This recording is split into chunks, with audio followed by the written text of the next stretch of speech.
السلام علیکم ورحمۃ اللہ۔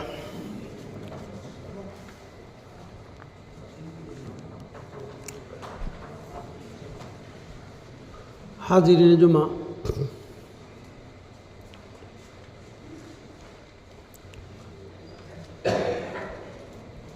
آج کے خطبہ میں میرا موضوع ہے حلال حرام مسلمان اور اسلام۔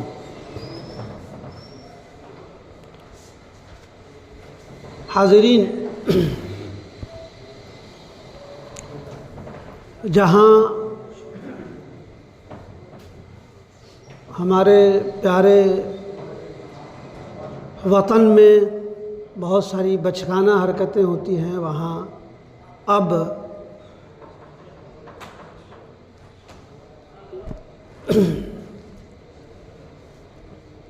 عوام کو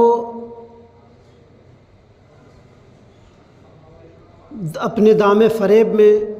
الجھائے رکھنے کے لیے نہ جانے کیا کیا چھلاوے، کیا کیا چیزیں ہو رہی ہیں، جبکہ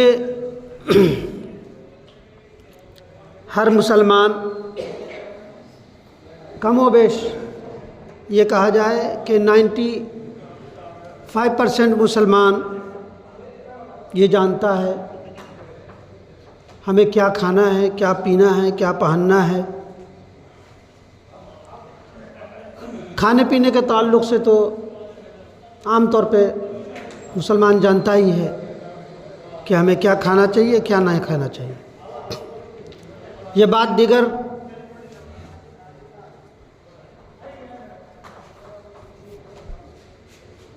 کہ حکمراں طبقے کیا کر رہے ہیں، لیکن ہماری جو اخلاقی ذمہ داری ہے، ایمانی اور اسلامی ذمہ داری ہے کہ ہم صرف مسلمان تو وہ قوم ہے کہ صرف ہم کھانے پینے تک حلال حرام کی تمیز نہیں کرتے، بلکہ یہ نگاہیں، یہ زبان، یہ دل، یہ ہاتھ، یہ پاؤں، یہ خواہشات کے امنڈتے ہوئے جو وہ ہیں،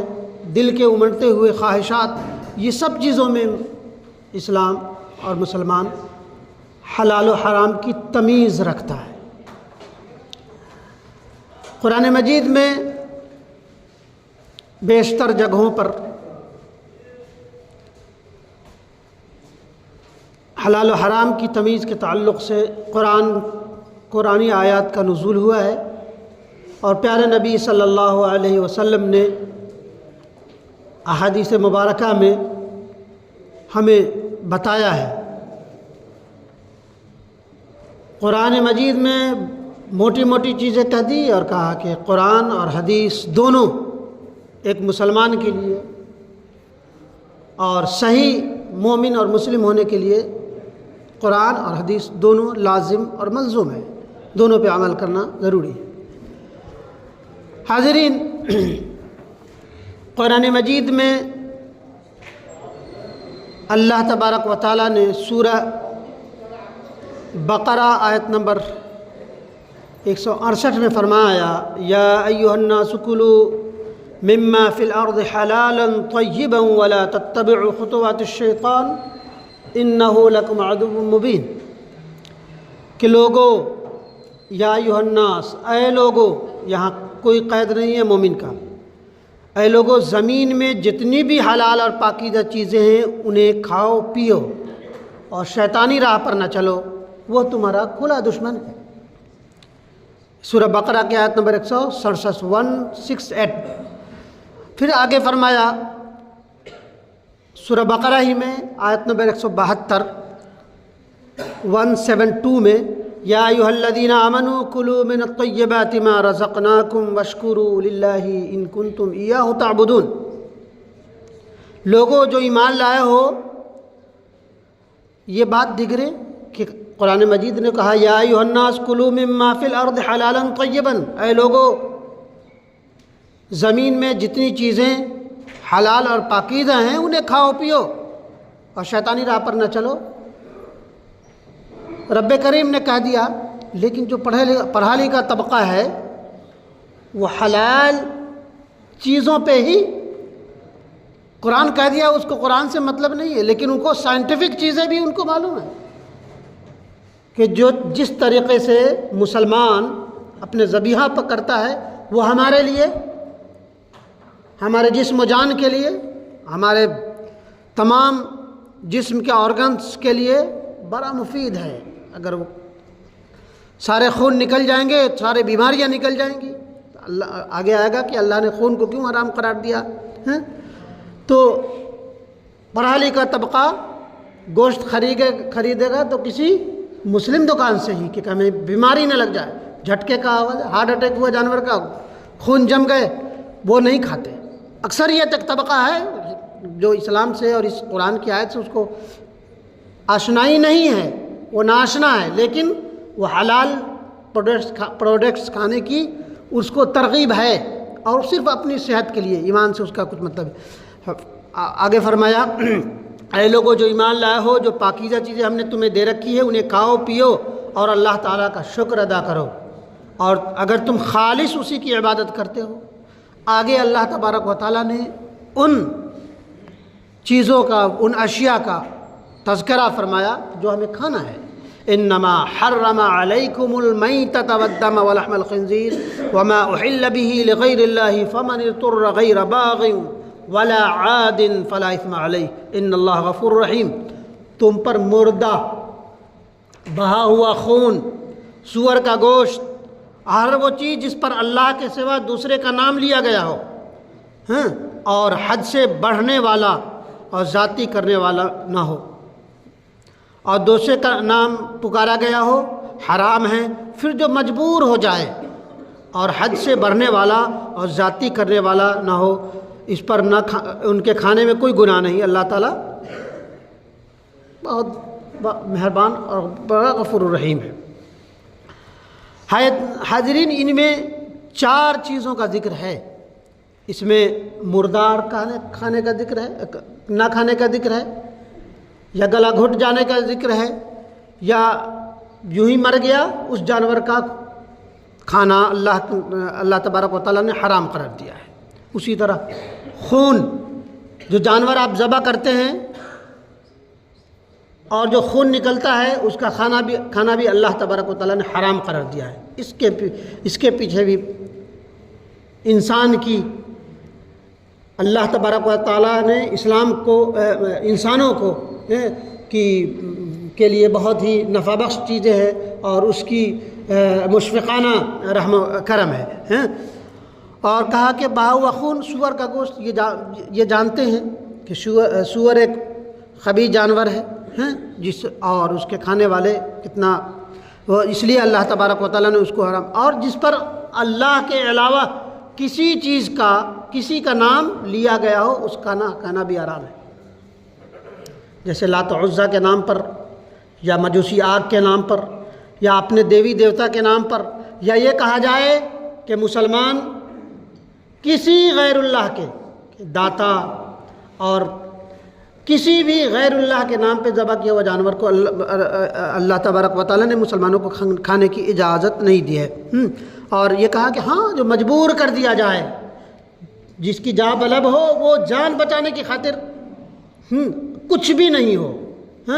تو وہ جان بچانے کی خاطر کھا دیا۔ وہ شکار کا تذکرہ ہے کہ جو سیدھا ہوا شکار ہے، جو آپ کے لیے شکار کو روکے رکھے، اس کو بھی کھایا جا سکتا ہے۔ تو یہاں 4 کا ذکر ہے، اس سے پتہ نہیں چلا کہ یہ 4 ہی چیز ہیں۔ اس میں درندوں کا ہے کہ جو اپنے ناب سے، اپنے کچلے سے جو وہ کرتا ہے اس کو نہیں کھانا ہے۔ وہ پرندے جو اپنی چونچ سے نہیں بلکہ اپنے پنجے سے جو شکار کرتے ہیں اس کا بھی کھانا رب کریم نے حرام قرار دیا ہے۔ قرآن مجید میں رزقناہم، رزقناکم، رزقوا منہا، علی مولود رزقہن، بہیمۃ الانعام، اور رزقناہم کہ اس میں کھانے من ثمرۃ، کہ رزقناہم کہ قرآن مجید میں پھل کا ذکر ہے، وہاں پہ رزقناہم دودھ والے جانور کا یا ماں کا دودھ جو ہے اس کے لیے رزقناہم کہا گیا، ہاں بہیمۃ الانعام چوپایوں کے تعلق سے کہا گیا، اور اسی طرح اور بھی دوسرے چیزوں سے کے تعلق سے اللہ تبارک و تعالیٰ نے آیت کا نزول فرمایا ہے۔ آگے اللہ تبارک و تعالیٰ فرماتا ہے یا ایھا الذین آمنوا لا تحرموا طیبات ما حل اللہ لکم ولا تعتدوا ان اللہ لا يحب المعتدین۔ یہ سورہ مائدہ کی آیت نمبر 87 ہے، جس میں اللہ تبارک و تعالیٰ فرما رہا ہے اے ایمان والو، اللہ تعالیٰ نے جو پاکیزہ چیزیں تمہارے واسطے حلال کی ہے ان کو حرام مت کرو، جو حلال قرار دیا گیا ہے انہیں حرام کرنا بھی حرام۔ رب کریم کی یہ مہربانی شہد کے تعلق سے اور بھی مٹھاس کھانے کے تعلق سے نبی اکرم صلی اللہ علیہ وسلم کے پاس لوگ پہنچے، کوئی ماں نے شکایت کی میرا بچہ بہت مٹھاس کھاتا ہے، بیوی نے کہہ دی کہ آپ کے منہ سے مغافر کی بو آ رہی ہے، آپ نے اپنے اوپر حرام کرائی۔ یہ آیت نازل ہوئی، خبردار اللہ نے جس چیز کو حلال قرار دیا گیا ہے آپ اس کو اپنی جان پہ حرام نہیں کر سکتے۔ اے ایمان والو، اللہ تعالیٰ نے پاکیزہ چیزیں تمہارے واسطے حلال کی ہیں ان کو حرام مت کرو، ہر حد سے آگے مت نکلو، بے شک اللہ تعالیٰ حد سے بڑھنے والوں کو پسند نہیں کرتا۔ پھر آگے فرمایا یا ایھا الذین آمنوا انما الخمر والمیسر والانصاب والازلام رجس من عمل الشیطان فاجتنبوہ لعلکم تفلحون۔ مذہب اسلام، اے ایمان والو، بات یہی ہے کہ شراب، جوا، پھال نکالنے کے پاسے، یہ سب گندی باتیں ہیں، ان سے مکمل طور پر پرہیز کرو، شیطانی کام ہے، ان سے بالکل الگ رہو تاکہ تم فلاح پاؤ۔ یہ شراب جس کے تعلق سے اس سماج میں کچھ طبقے ایسے بھی ہیں جو عوام کا خیال رکھتے ہوئے، بچوں اور بیویوں کا خیال رکھتے ہوئے کچھ چیزوں کا حلال قرار دیتی ہے تاکہ مخلوق انسانی پریشان نہ ہو۔ آپ پورا ڈیٹا آپ دیکھ لیجئے، اس نے حرام، اس کو مذہب سے کوئی مطلب نہیں ہے۔ کچھ اسٹیٹ میں شراب کو حرام کرے تو وہاں جو گھریلو جو اتیاچار ہے، وائلنس ہے، جو اپنی بیویوں پہ جو ظلم و تعدی کرتے تھے وہ اب بہت نیچے آ گیا ہے، لڑائی جھگڑے نکر پہ بہت کم آ گیا ہے۔ تو وہی سماج ہے جہاں حرام چیزوں کو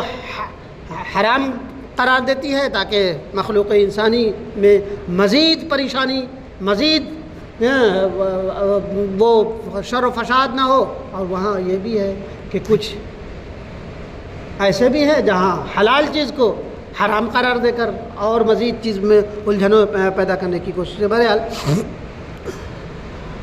اور بھی بہت ساری آیت ہے، انما یرید الشیطان ان یوقع بینکم العداوۃ والبغضاء فی الخمر والمیسر ویصدکم عن ذکر اللہ وعن الصلاۃ فہل انتم منتہون، کہ شیطان تو یوں چاہتا ہے کہ شراب اور جوئے کے ذریعے تمہارے درمیان عداوت اور بغض واقع کر دے اور اللہ کی یاد سے اور نماز سے غافل کر دے۔ شراب ام الخبائث ہے نا، جانتے ہیں نا، جب شراب پی لی تو اس کو اپنے آپ کی پہچان نہیں رہتی، ماں بہن بیٹی تو دور کی بات، اپنے آپ کی پہچان نہیں رہتی، کتنی بڑی ہے۔ اللہ تبارک و تعالیٰ نے اس کو حرامی قرار دیا ہے۔ شیطان تو یوں ہی چاہتا ہے کہ شراب اور جوئے کے ذریعے سے تمہارے درمیان بغض و دشمنی واقع کر دے۔ حاضرین، یہ چیزیں کھانے پینے کے تعلق سے رہی بات حلال اور حرام سے، کہ مسلمان تو اتنا چوکنا ہے کہ وہ اپنی زبان کی لغزشوں پہ بھی حلال و حرام کی تمیز رکھتا ہے۔ یہ سب چھوٹی موٹی چیزیں ہیں جو اپنے فائدے کے لیے، بیوقوف بنانے کے لیے کی جاتی ہیں، لیکن یہ چیز بھی حکمت ہے اس میں۔ اللہ تبارک و تعالیٰ نے اس کو اور زیادہ کہا گیا کہ هو الذی ارسل رسولہ یرید اللہ لیطفئ بین الناس، کہ اللہ تبارک و تعالیٰ نے کہہ دیا کہ یہ دین کو اللہ تبارک و تعالیٰ غالب کر کے رہے گا، خواہ اس کے لیے مشرکوں کو کتنا ناگوار ہو، کتنا ناپسند ہو، کتنا جلے، کتنا برے ہیں۔ تو آپ دیکھیں گے ایک حوادث آتے ہیں، اس کے پیچھے ایک شر کے پیچھے سینکڑوں خیر آ جاتے ہیں۔ 9/11 کے بعد آپ دیکھیں کتنا گرجے ہوا، لیکن جو یورپ میں جو اسلام کی جو وہ ہوئی نشر و اشاعت ہوئی، کہا جاتا ہے کہ قرآن کے نسخے کم پڑ گئے تھے۔ یہ موجودہ جو خاک خون میں تڑپ رہا ہے ہمارا قبیلہ اول، اس کے بعد بھی یورپ میں لوگ قرآن کی طرف لپک رہے ہیں، پڑھنے کی کوشش کر رہے ہیں، اور بسا اوقات ایسے واقعات ہوئے ہیں کہ انہوں نے اس کی صداقت کو دیکھتے ہوئے اسلام بھی قبول کیا ہے۔ تو یہ سب چیزیں اللہ تبارک و تعالیٰ بطور حکمت اس پہ ہمارے اوپر نزول فرماتا ہے، اور وہ ہے کہ اسلام کی فطرت میں قدرت نے لچک دی ہے، اتنا ہی ابھرے گا جتنا کہ دباؤ گے۔ بہرحال ابن عمر اب عمر بن عبدالعزیز ایک خلیفہ تھے، اور ہشام بن ملک بھی ایک خلیفہ تھے۔ ایک عبقری شخص سے پوچھا گیا کہ ہمیں عبد الرحمن بن قاسم سے خلیفہ منصور نے کہا کہ ہمیں کوئی چیز نصیحت فرمائیے، جس سے ہم کہا کہ حلال و حرام کی تمیز کے تعلق سے، تو کہا کہ برتا ہوا جو اپنے اوپر گزرا ہوا بتاؤں یا سنی سنائی بات کروں؟ تو کہا سنو۔ عمر بن عبدالعزیز تھے، ایک خلیفہ تھے، اپنی زندگی کے 11 سال حکومت کی، ان کے ورثے میں جو مرے تو صرف 17 درہم تھا، 17 درہم، 5 درہم میں تجہیز و تکفین، 2 میں قبر کے لیے زمین خریدی گئی، اور 10 بیٹے تھے جس میں ایک درہم بھی نہیں ہوا۔ اور وہی عبدالعزیز کے بیٹوں کو دیکھا گیا کہ عمر بن عبدالعزیز کے بیٹوں نے ایک دن میں 100 گھوڑے صدقے کیے۔ ہشام بن ملک جس کی ملکیت کتنی تھی؟ 10 لاکھ دینار،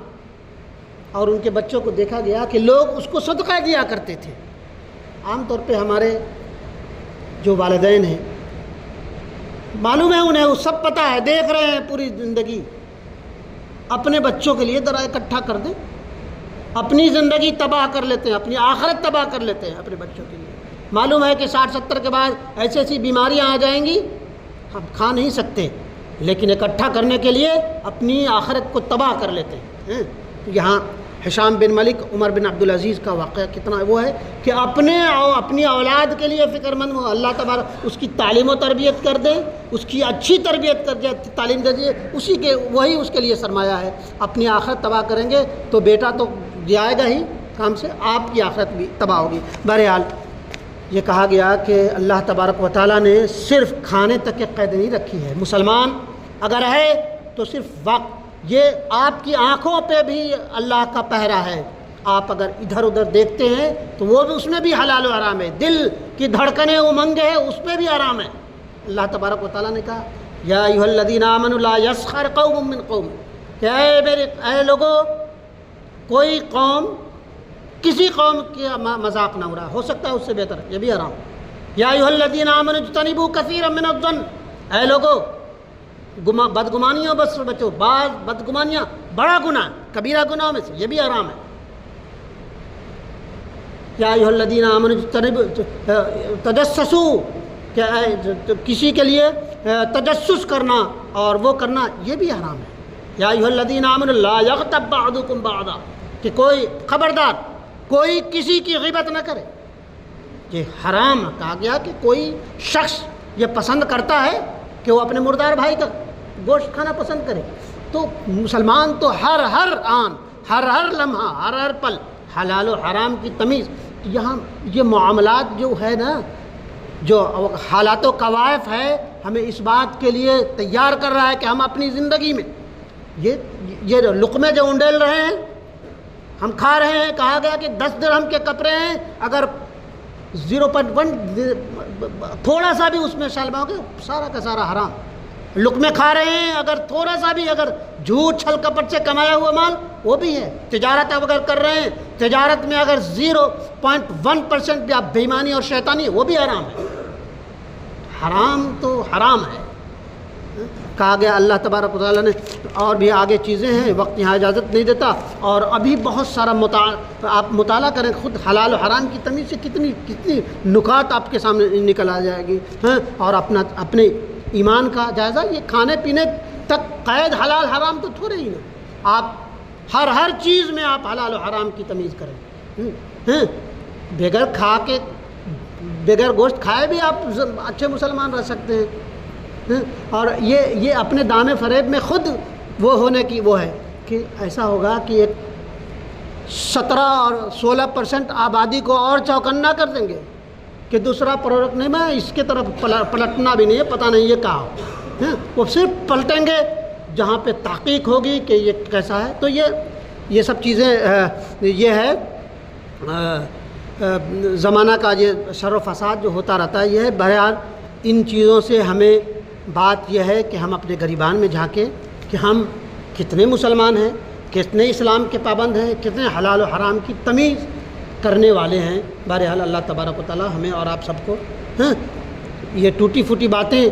تو ہے ہی، لیکن آپ دانشوران ہیں، آپ بخوبی جانتے ہیں کہ کیا حلال ہے کیا حرام ہے، کیسے ہمیں زندگی جینی ہے۔ اسلام ایک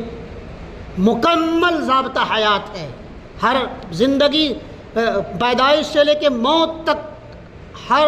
وقت، ہر آن، ہر لمحہ پر اللہ کا پہرا ہے، اس سب میں حلال و حرام کی تمیز آپ کو برپا کرنا ہے۔ بہرحال اللہ ہمیں کرنے سننے سادہ عمل کی توفیق دے، آمین یا رب العالمین۔